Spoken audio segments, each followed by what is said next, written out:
Hello there, welcome to Trading Day. Let's get to the big stories we are bringing you from our newsroom.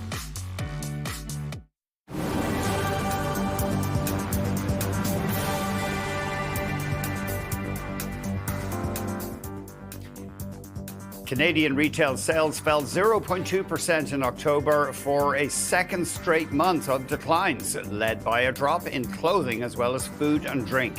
But there are signs of a turnaround. An advanced estimate from StatsCan indicates that retail receipts rose 1.2% in November. Still, some economists think slowing population growth and a fragile labour market could weigh on retail demand heading into 2026. Ontario Power Generation and the New York Power Authority have signed an agreement on nuclear energy. It's a memorandum of understanding, and it outlines a framework for collaboration on the development of advanced nuclear energy technologies, including large-scale and small modular reactors. New York's governor and Ontario's premier signed a declaration of intent pledging continued cooperation between the state and province. Shares in BlackBerry down about 12% today. That Canadian software seller posted profit and revenue that came in above base year expectations. However, investors may be focusing on the actual decline in revenue. Sales dropped nearly 1.3% year over year, but BlackBerry did raise its full-year profit and revenue forecasts, boosted by growth in its QNX software division. And there's a look at the TSX, trading in record territory, boosted by strength in the big banks, Royal Bank hitting a new all-time high. One group of stocks that's been volatile this week, the cannabis purveyors. Look how Canopy surged on word that U.S. President Donald Trump signed an executive order instructing the Attorney General to speed up and complete rescheduling cannabis to a Schedule III drug. However, Roth pointing out that this process will entail on timeline uncertainty, the risk of prolonged hearings, and possible pushback from advocates of prohibition of cannabis. So it's by no means a signed, sealed, and delivered change. And let's have a look at the U.S. markets. They are showing signs of strength. We are seeing some of the big tech names holding their own today. Let's get more on what's happening in the markets. We're joined by Art Hogan, Chief Market Strategist at B. Riley Wealth. Art, great to see you. Love the Christmas flavored jacket. It's great to have you on the show as ever. Great to be on the show. Always a pleasure, and thank you so much. So tell us, what is the feeling about the big tech stocks? A lot of them are still riding high. I know that some wounded animals have fallen behind, Oracle, for example. Yeah, Oracle's actually up today on the news that it's one of the final partners in the TikTok deal. But I would say in general, we've gotten to a pivot point here in this artificial intelligence revolution such that if you are spending a lot of money on CapEx to build out your large language models, that seems to be okay if it's coming from free cash flow. But the more debt you're laying out to accomplish that, the bigger the questions are about when you will get a return on that invested capital. So when you look at players like Oracle, who one of the largest issuers of debt, or Cloudflare, and the others that are using more debt than they are free cash flow, I think investors are starting to make that differentiation point after 3 years of investing in just about everything that touches AI. And that's likely a healthy place to be. So, with the November drawdowns that we saw on everything related to AI, we're probably creating some bargains in some of the key names that aren't using as much debt or using none whatsoever, like an NVIDIA, who's just the recipient of investment in CapEx and clearly already making money. But I think that in general, we've got to that point in the revolution where we're going to differentiate names, and we've certainly seen that in spades over the course of the last month or so. Maybe you could put up a one-year chart for Meta. I find it so interesting. It was riding high not so long ago, but there are ongoing concerns about the massive amount Zuckerberg is spending on AI. Yeah, well, they shifted away from the metaverse, so I don't know if they need to change their name again. But I will tell you this. What investors are trying to figure out is how they monetize these large investments in a platform that largely is driven by advertising. And while they have plenty of terrific product lines. The massive amount they're putting in to build out their large language model, one of 6 large language models that are competing for that top spot.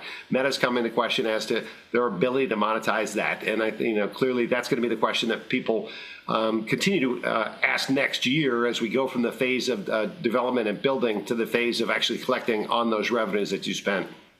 It's interesting. Our colleagues in CTV News are running a series on crypto fraud in Canada. And some people get sucked in by ads on Facebook that fake, even our prime minister talking up the merits of investments.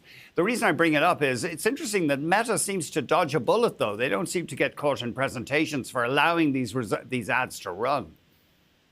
Yeah, I did. Well, we have seen that that particular sector can be fraught with peril, and certainly not for the faint of heart, because, while the incumbent players in crypto, things like Bitcoin and Ethereum that now have spot ETFs, have been around long enough for us to know everything around the edges of that industry. Yeah. Things like coins and tokens and new entrants that promise great returns that never come to bear are the biggest danger, I think. And I think that's why that group is so far out in the speculative paradigm, away from the 2 incumbents, which is Bitcoin and Ethereum.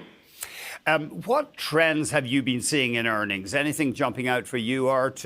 Maybe even commentary on how consumers are doing? Well, I would tell you this. I think that one of the clear surprises in the third quarter earnings season and the increase in estimates for the fourth quarter is that the earnings growth from the other sectors besides just the technology and communication services are growing a pace that is almost as fast, if not faster, than some of the big names in tech. And I think that's been a long time coming. We have 11 sectors in the S&P 500, and all of them are up on a year-to-date basis, with 5 of them doing as well as the S&P 500. Last year, we only had 2. So the market's broadening out. Investors are starting to seek out other sectors that are showing clear earnings growth. One of the places that shows up the most is in some of the small caps. The small caps have outperformed since the month of September of the large cap index, and the earnings profile for the S&P 600 small caps actually looks a bit more attractive than the earnings profile for the S&P 500, which is estimated to grow 12% in 2026. So I think that's been the big surprise. People are starting to notice that we paid a lot of attention to 7 stocks over the course of the last 2 years, and this may be the time we start to pay attention to the other 493. I'm just looking at the S&P Gold Index. I'm breaking it down even more finely. Apparently, there's 163 of these smaller groups. The S&P 500 Gold Index is the best, a gain of 173% this year. Yeah, we waited a long time for this breakout in gold. It was a 10-year breakout on a non-inflation adjusted basis, and it was a 38-year breakout in gold in an inflation adjusted basis. And once that happens, once you've been dormant for that long a period of time, you tend to catch new investors, momentum investors that finally notice the technical breakout. But at the very same time, you have ease of use with the GLD ETF. Anybody can own gold, and central banks continue to want to buy gold since the beginning of the Russia-Ukraine invasion, and when the SWIFT system froze up some assets, central banks have been big fans of buying gold. I don't think that's going to stop anytime soon. I was just looking, the number 2 group was the S&P 500 Heavy Electrical Index, and I was wondering, what stocks are they? There's only one in there, GE Vernova, the maker of gas turbines, and that one's been a double this year. Yeah, we certainly need a lot of power to run these data centers to build out these large language models, and GE Vernova has done a great job of being the go-to place to do that. So, the stock's up some 140% on a year-to-date basis. And clearly, all of the split-offs at GE have been successful. GE Healthcare has also been a very strong stock this year. So sometimes those split-offs actually work, and in this case, they worked very well. Thanks very much. I really appreciate it, Art. And if we don't talk to you before the holidays, have a great Christmas and a wonderful 2026. Thank you so much. The same to you. Art Hogan, Chief Market Strategist at B. Riley Wealth. Coming up, shares in WildBrain spiking today. The company selling off, Canadian media player, selling off its stake in Peanuts for a lot of cash. We'll be right back.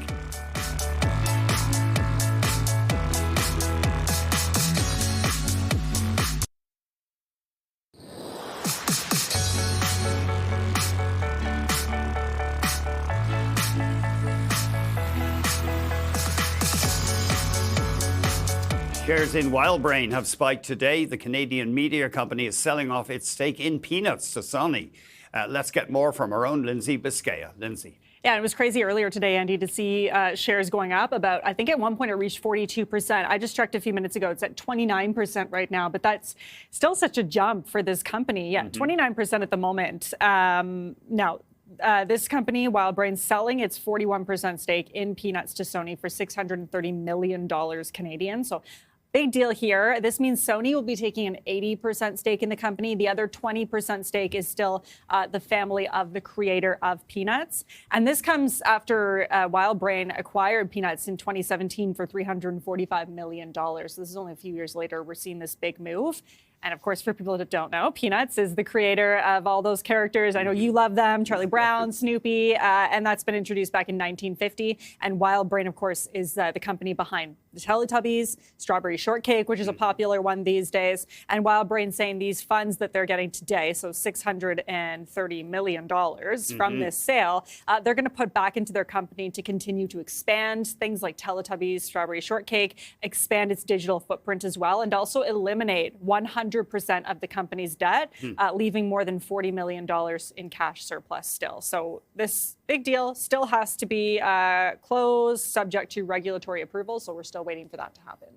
Is there going to be any change to these famous characters? Apparently not. We heard from the president and CEO of WildBrain today. We asked him to come on BNN Bloomberg. That company declined, but we still saw a statement from Josh Scherber saying he's confident Charlie Brown and the whole gang are in good hands now that they're mostly going to be taken over by Sony. And also, WildBrain still is a big part in Peanuts, at least for the near future, because under this new agreement, WildBrain still remains a partner to Peanuts, including exclusive licensing for consumer content in certain countries, mostly in Southeast Asian countries, and as a distributor for WildBrain produced Peanuts content, also continued management of the Snoopy YouTube channel, and they also are going to operate an exclusive production studio for new Peanuts content. So still not completely hands-off at this moment, and it sounds as though most of the characters staying the same. Thanks a million, Lindsay. Thanks. Lindsay Biscaya. Coming up, when it comes to critical minerals, our guest says Canada needs just one more thing. That's after the break.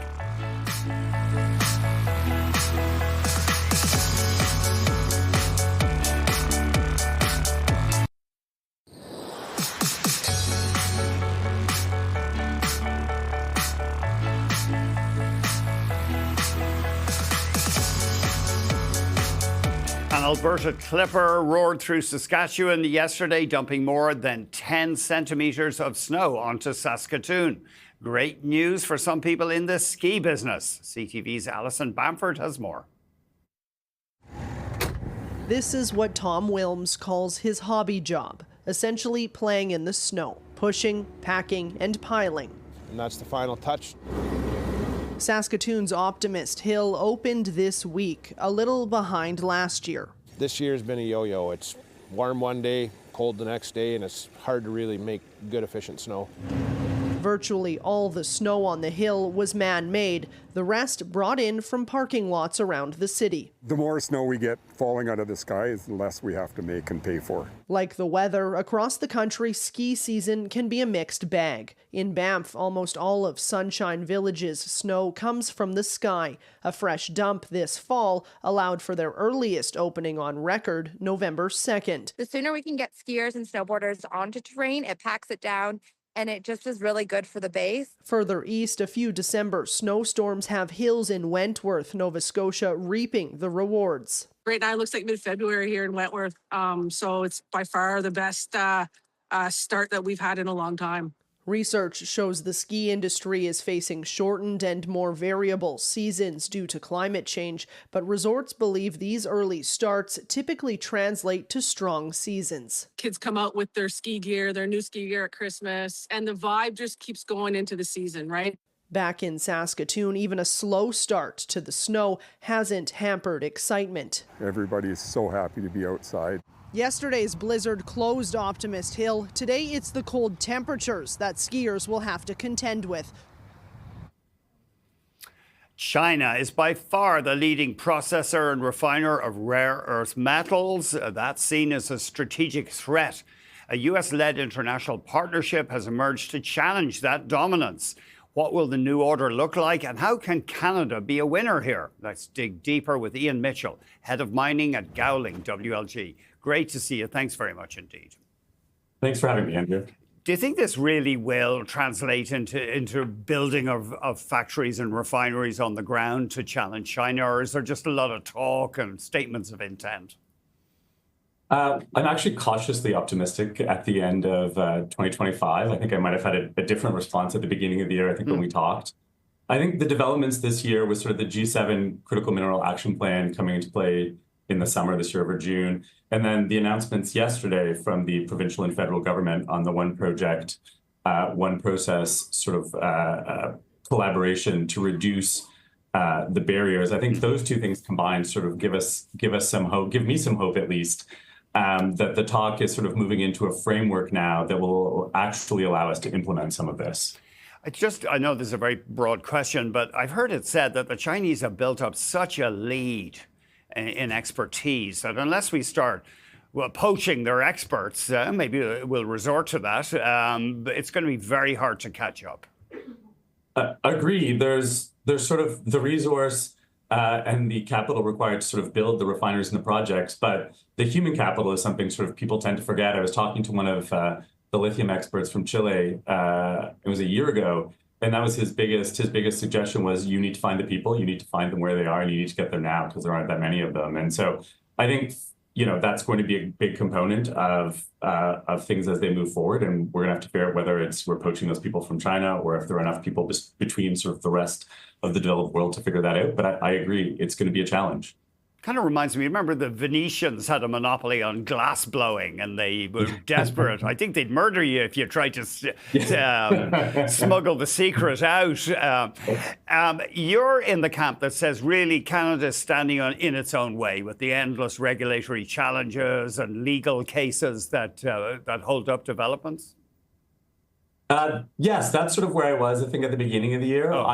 As I said, I'm more optimistic now with the announcement yesterday from sort of the feds and the Ontario government, where they're finding ways to cooperate to reduce that regulatory burden and time frame. And so I think that was one of the biggest hurdles, and we sort of hadn't really seen anything concrete. And as of yesterday, we're sort of seeing something concrete.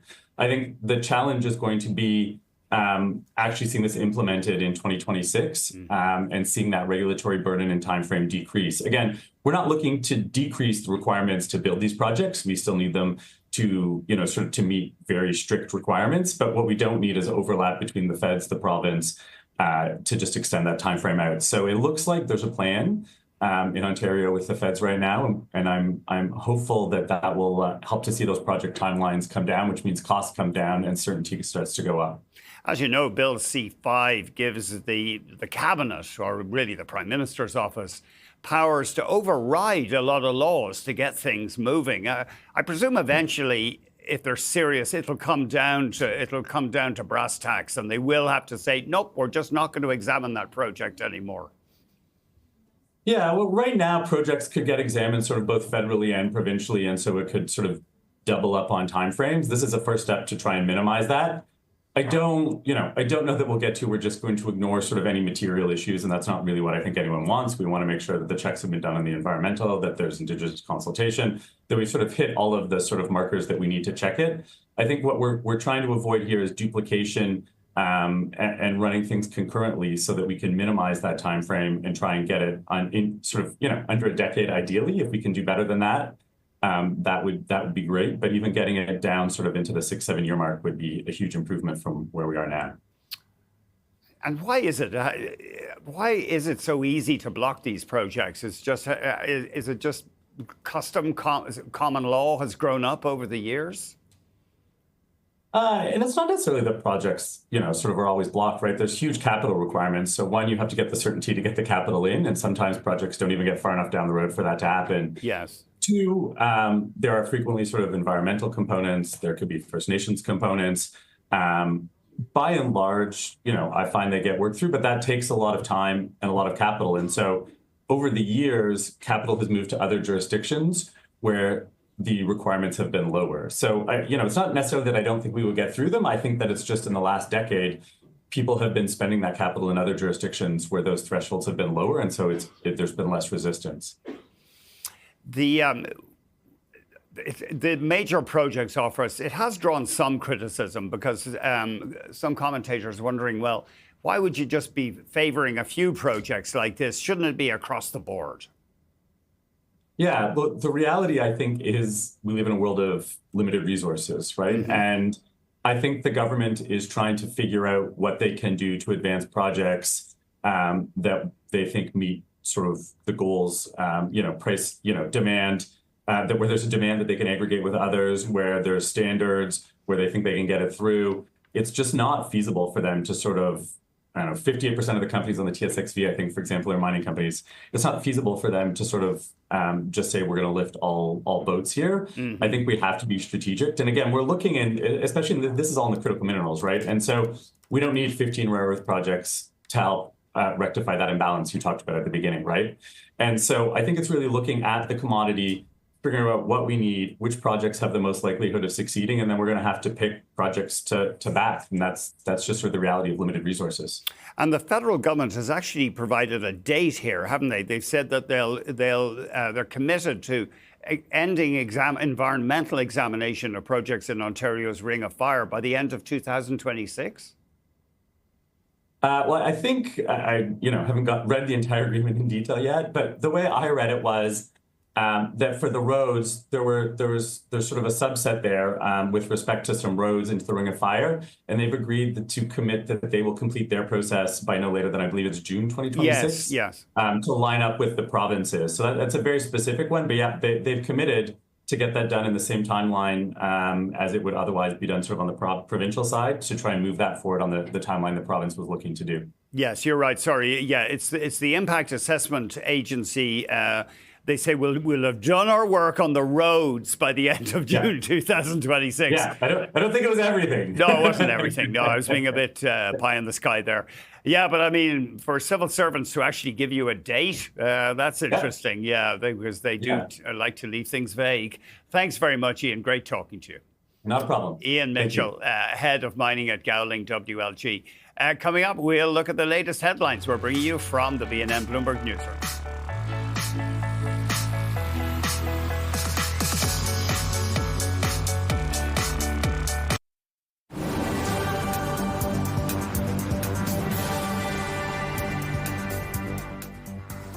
BHP's chief executive says the company is moving forward after pulling its bid to buy Anglo American. Mike Henry, the boss of BHP, says the acquisition wasn't meant to be, and his giant mining company will instead focus on copper projects and opportunities in Canada. We've got the ability to both invest in projects organically and to pursue opportunities to acquire new high-quality copper assets when we can do so and create value for BHP shareholders. In this case, it wasn't to be, so that's in the rearview mirror. But we continue to focus on growing our copper business in the first instance through these big 4 projects that we've got within the portfolio. For the full interview, tune into Taking Stock with Amanda Lang today at 3 p.m. Eastern Time. Still on mining, Lundin Mining has agreed to sell its U.S. subsidiary to Talon Metals. That subsidiary holds the Eagle Mine in Michigan. The deal is valued at about $84 million. Once completed, Lundin Mining will have a total holding in Talon of almost 20%. Shares in KB Home are falling after that home builder posted underwhelming profit in its latest quarter. The company reported an overall lower average home selling price, a decrease in year-over-year revenue, and a shrink in profit margins. The CEO pointed to housing market conditions and low consumer confidence as challenges. And there's a look at the TSX trading in record territory right now, helped by gains in big bank stocks. And let's have a look at the US markets. They're not quite back at record highs. Last time I checked, we got an S&P that is now north of 6,836. Well, speaking of the S&P, let's look at some of the biggest themes in the markets this year and get an outlook for 2026. We're joined by Drew Pettit, in person, equity strategist at Citi US. It's great to see you. Glad to be in. It's great. You're based in Buffalo. You spent a lot of time in New York, but you're kind of our neighbor here. Yeah, and I love the drive up the 400 series highways to come see you guys. Okay, are you being sarcastic or? A little bit, but it okay. sure wakes you up in the morning. They can be overloaded, those highways, and you can get some unpredictable driving. Yeah. So we have an S&P. Let's put up the chart again. About 6,840, and you see it getting to 7,700 next year, possibly. Yeah, the key is earnings. And it's funny, the one word we probably used the most in our outlook was Pollyannish. We were a little afraid, are we kind of looking at this through rose-colored glasses here? What can go wrong? And when we really broke it down, we're constructive on fundamentals. When earnings go up, we're confident the market will pay for those earnings. Mm-hmm. And we're bullish when we think about the S&P on an earnings basis. You don't see a real threat to profits from a slower U.S. economy, even, say, with weakness in the labor market? There's two things underlying the S&P that really break it apart from the broader economy. Number one is productivity. And that's not a new trend. Ever since we've come out of COVID, corporations have been trying to find ways to be more efficient. Mm-hmm. How do I adapt my business? How do I deal with volatility from, well, the pandemic and then the normalization after it? So that trend's been at work. So there's been really good share gains, profit improvement outside of tech. And there's the other theme that persists in AI, and the AI build out, again, is different from the economy. So that's been driving estimates higher for the S&P when typically analysts in the US start too high on their estimates and cut throughout the year. So that's been a big change. So again, we're still very bullish on the fundamentals underlying the index. So even apart from AI, U.S. companies have been achieving better productivity. Is that by investing in capital equipment and tech? Yes, and it's funny. It's not just it's not just the new tech. It's the old tech, the automation, ways to get more out of your workforces. You're actually seeing relatively stagnant labor numbers from S&P 500 companies, but revenues keep rising. So there's obvious efficiency gains that are happening. Tech could just accelerate that as we're in an investment cycle. One of the themes you're looking for is riding a more volatile bull. So you're optimistic broadly on the markets, but you do see potentially bigger price swings? Yeah, and that's the kicker when you have the higher multiple people are putting on these earnings. Right. Mm-hmm. Even when we get away from talking about multiples, we think about kind of discounting the cash flows we expect. So the market expects good earnings. We expect better. That's why we have that 7,700 price target. Mm-hmm. But that's really baking in 12% earnings growth for the next 5 years. So compounding growth. If you get 10%, that's great. The problem is we're already priced for great. So that's why we think when you have good news, you're getting a big reaction to the upside. But when you're getting bad news, you're also getting big reactions to the downside. It's part of a later stage bull market. I mean, speaking of downside, maybe we could put up a 10-year chart for the S&P 500, because I actually didn't realize this. The S&P 500, it got to just under 4,800 at the end of 2021. And then 2022 was horrible. A lot of the big tech stocks dropped. And by the end of 23, we were only back to where we were in 2021. Now, it's been up since then. But the market can experience some nasty haircuts on the way. Yeah, it's funny. When you think about 2022, the issue there was fundamentals. You were worried about the growth in big tech. You were worried about the next driver, and you see the pullback. When you even look at the tariff blip from earlier this year, what was the concern there? Was it really valuation? No, it was the impact tariffs could have had on earnings. Mm-hmm. So we've had a year of trying to navigate policy uncertainty that was going to directly affect the bottom line. This was the year where your earnings estimates could have swung depending how far, policy swung throughout the year. So I think we're past a lot of the aggressive earnings volatility that is supportive of markets moving higher from here. And you think one big theme in 2026 will be companies actually exploiting AI, not just providing it? Yeah, it's funny. It shows up in a couple places here. So number one, improving productivity, but we think about quality in this sense. Who's going to get better returns? And it's operationally driven now. Everyone used to talk about buybacks. Oh, earnings are going higher. People are shrinking share count. Mm-hmm. But markets aren't really aggressively paying for that anymore. They're paying for better ROE, from people increasing margins and increasing asset turnover. Those efficiency stories get rewarded.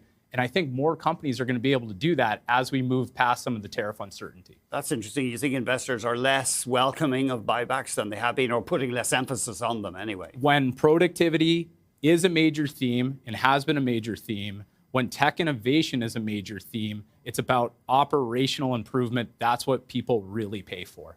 I always think there's something sad about buybacks. This is the best thing. Instead of growing the company or researching new products, we're just going to boost the stock price. It depends what return you can get on that investment. If we are in a real tech innovation cycle, if we are in a real productivity boost, you better tell me you can find a good way to put that dollar to use. Yeah, I mean, that's a corporate treasurer has to answer that question. What's going to give me the best return? That's his or her responsibility. Yeah, and I think markets are sniffing that out when we look at the companies that are expected to improve ROE from operational efficiencies. Those have actually outperformed the market, and that's not just a factor of being in the Mag 7. You've had in the States two presidents who've been pretty radical with industrial policy. President Biden sponsored a huge rollout of green technologies and industrial investment in America. And President Trump's emphasis has really been moving manufacturing back into within the U.S. But I suppose these trends take decades to play out. Yeah, and it's funny, the real story behind both of them, so let politics aside, because always a fun conversation, but we don't have that much time, it is really getting into there is an infrastructure build. The one theme that's really persisted beyond politics has building and improving infrastructure. Onshoring was a theme, not just when tariffs came in. People were trying to shorten supply chains ever since the pandemic hit. Even before then, you're starting to see cost normalization between emerging markets in the United States. So that trend has persisted. How you get there, a little bit different from administration to administration, but it all comes back to why are they doing it? Productivity. That is the number one theme that we keep coming back to. Productivity, productivity, productivity. That's interesting. I hadn't thought of that. In some ways, Trump's policies aren't that radically a departure from Biden's. There's common elements. How you do it is different. The end goal is, again, improving the back end of the manufacturing economy, the business economy. It requires good infrastructure on the ground. Drew, thanks very much indeed. Oh, thank you guys for having me in. Have a great holiday as well. Drew Pettit, equity strategist at Citi US. Coming up, we're going to check in with Christine Dobby, and she is going to delve into one of the great mysteries. Why are Canadian consumers still spending? We'll be right back.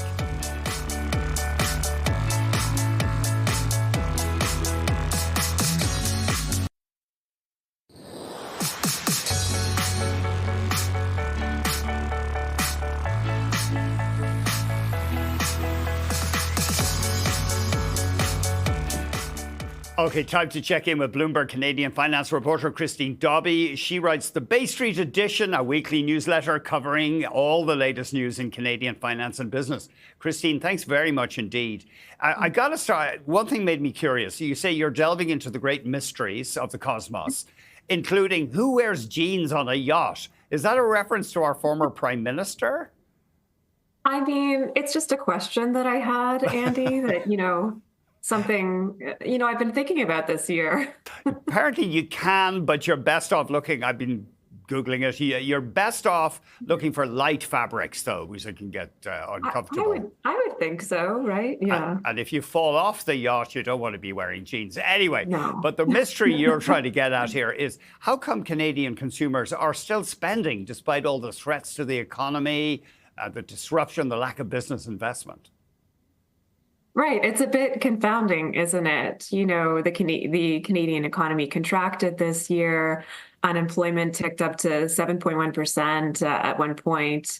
And some sectors have been hit really hard, particularly auto, steel, lumber, as we know, and young men have been dramatically affected by this. Consumer confidence is very low. People are feeling pessimistic, and yet we see that people are still spending. Retail sales, numbers this morning show that they were up quite a bit in November.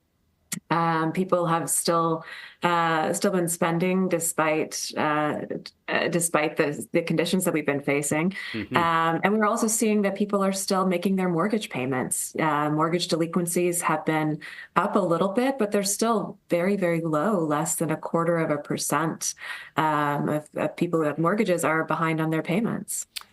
That's interesting. Of course, it would be possibly better for the economy if we saw businesses investing heavily, borrowing to buy factories and technology and improve productivity of staff. But that doesn't seem to be happening at the moment. Right. And I'm sorry if you can hear my cat meowing in the background. Oh, yeah, no, that's fine. She's ready for my attention back.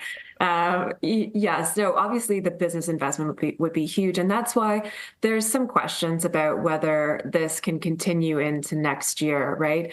Businesses aren't hiring. There's not going to be a lot of job openings next year, according to some recent analysis by some analysts at National Bank. And so if you can't switch jobs, then there's less of an opportunity to raise your income. So where does that continued spending come from? And next year is also going to be a very big year for mortgage renewals. I know we've been talking about this for a long time, but this is really one of the years where the mortgage renewal wave hits in earnest. About 30% of mortgages at the big 5 banks are set to renew next year. Oh, is that right? So we're not past the peak for that mortgage renewal?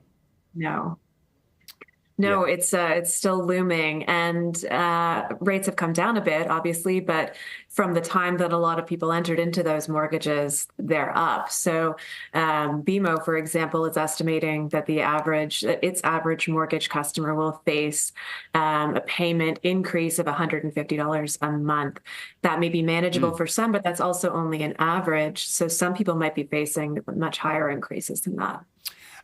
But as you say, no great sign of mortgage defaults at the banks. No, I mean, and this is partly because they've been working with their customers. Anyone who's sort of seemed stressed, there was a lot of effort put into making some lump sum payments to increase the amount of the monthly payments that are going towards principal, at least cover interest. You remember that was a big problem a few years ago. And another factor that's helped a lot of people and a lot of homeowners who are investors is the stock market this year, right? You talk about this every day. It's up about 28%. The Canadian stock market is up about 28% year to date. So people at least are seeing their investments do well. Christine, we'd probably better leave it there. I really appreciate it. Thanks very much indeed. Christine. Thanks, Andy. Oh, and Christine, happy holidays, because I know Bay Street Edition isn't coming back till the new year. We'll take a little break next week, and I hope you have a great holiday too. You deserve a break. Thank you very much, Christine. Christine Dobby of Bloomberg. You can sign up for her weekly newsletter called Bay Street Edition by going to bloomberg.com/newsletters. Coming up, Unifor had a big year working for the interests of workers in Canadian auto, forestry and industry in the face of U.S. tariffs. We'll get more from Unifor's national president when we come back.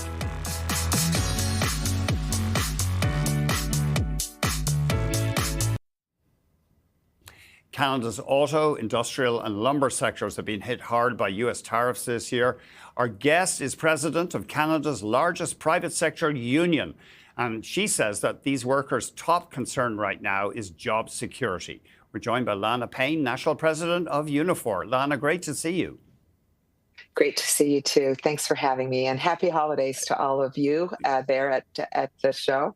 Same to you and to all of your members as well. I know they help keep the country running. It's interesting that auto and lumber, forestry, highly unionized sectors, and both targeted by President Trump this year.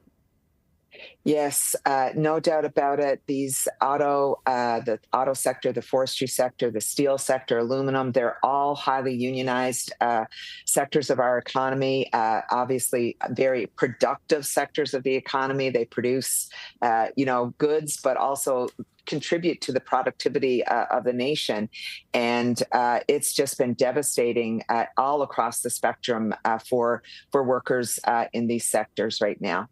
I mean, they are highly capital-intensive industries in the main, so the workers are productive there. Yes. And, it's interesting. I make this case all the time of how important it is, obviously, to protect jobs in these sectors, protect workers in these sectors through our trade negotiations. And that there's a big reason for that. It's one of the ways that we are able to drive higher incomes for Canadians. These sectors often lead the way. As you know, there's a push on to divert our economy from its addiction to the US. But one of the problems apparently is strikes on the West Coast, in particular at the ports and on the railways. And Nutrien claimed apparently, well, we're not going to put a new fertilizer export plant in Canada because we're worried about this threat, or that was one of the reasons. So is it time for the union movement to say, right, we're going to even forgo the right to strike at these important infrastructure industries and just work out disputes in another way? I think Nutrien isn't being fully honest here. I mean, the reality is that they need quite a size of a port. They've been looking at the United States. I believe they're probably potentially bargaining right now in terms of what else they can get out of the federal government to have that work happening in Canada. But the reality is, no matter where you are in North America, particularly in the U.S. or Canada, you are going to face disputes. Workers have rights. They have rights in the United States too, and they are just as unionized in the port sector in the U.S. as they are in Canada. It's an endless, of course, unions are the people who brought us the weekend and who we should remember that. But when you get the whole economy damaged by a strike, and I know you guys are frustrated when workers are ordered back, you say it's an interference with collective bargaining, and I'm sure there's great strength in that argument. But when it damages the whole economy, are strikes really the way to go? I mean, the reality is if you make progress for working people, one of the ways you have to do it is to withdraw your labor. That has been the history of time. And I would argue, if you look at the impact on, these are often short disputes, you can recover very quickly. If you look at other challenges that we would have in society, and there have been reports that have looked at this, bigger challenges to ports, to railways are the actual state of the infrastructure and how we need to improve those things, and also climate change, which can cause any number of challenges. So I think, if we're going to have that conversation, we have to throw everything on the table and look at what some of the really big challenges are here. Rights for working people are not something that we can trade away. You're highlighting a story here that kind of went under the radar. The government brought in anti-strikebreaker legislation. I know you guys call them scabs or blacklegs anyway. And you say it was used for the first time in a DHL dispute. Can you remind us what went on there, please? Yes, absolutely. This summer, DHL locked out our members before the anti-scab legislation, anti-replacement legislation came into effect. But during that dispute, a few days into that dispute, the law did come fully into effect, and DHL had to stop using replacement workers. And within, a matter of hours, days, we had a settlement concession that the employer were demanding were removed from the table, and we were able to get a very good deal for our members. Collective bargaining worked, and that's the way it should occur. Unfortunately, we did have they locked out our members. We did not go on strike there. But the reality is this piece of legislation, in my mind, is very helpful to ensuring that collective bargaining can work for working people. Leaves with the final thought. The unions, I don't remember hearing that much from the unions on this whole debate over temporary workers. The government has cut back radically. Obviously, bringing in temporary workers tends to depress wages. That's one of the ideas, I guess. Well, companies are refusing to pay workers wages that will attract Canadians. What do you feel about that? Do you welcome that, a lower number of temporary workers? I mean, I think the reality is that we have to be careful that we're looking at true labor shortages and not wage shortages in this scenario, and that is something that obviously, particularly in low wage environment, it's very difficult to get wages up if obviously minimum wage laws are not working well, or if there's a low unionization across that sector. So, it's not an either or is what I would say. We have to be in a situation where we look at what is actually needed in our economy and not just listen to the employer side of this, that, we need temporary workers all the time in every sector. That's not true. Lana, thank you very much. I really appreciate it. Lana Payne, National President of Unifor. Oh, we're out of time. Could have gone on talking to Lana all day. That wraps up this edition of Trading Day. Thanks very much for watching.